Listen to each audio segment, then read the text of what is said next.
ভারতের বিহার ও উত্তরপ্রদেশে অতিবৃষ্টির ফলে গঙ্গা নদীর পানি বিপদসীমা অতিক্রম করার সৃষ্টি হয়েছে তীব্র বন্যা পরিস্থিতি।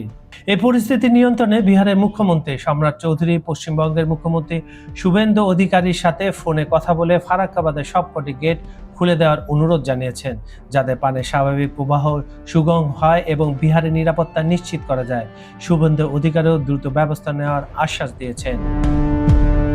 তবে ভারতে ফারাক্কাবাদের সব গেট একযোগে খুলে দেওয়ার এই সিদ্ধান্ত বাংলাদেশের উপর তীব্র নেতিবাচক প্রভাব ফেলতে পারে।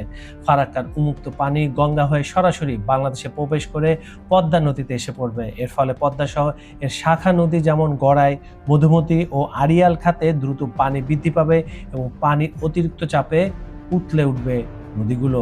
আর এর প্রভাবে রাজশাহী, চাঁপাইনবাবগঞ্জ, কুষ্টিয়া, পাবনা ও শরীয়তপুরের পদ্মা তীরবর্তী নিম্নাঞ্চল ও চরাঞ্চল দ্রুত প্লাবিত হয়ে আকস্মিক বন্যা দেখা দিতে পারে।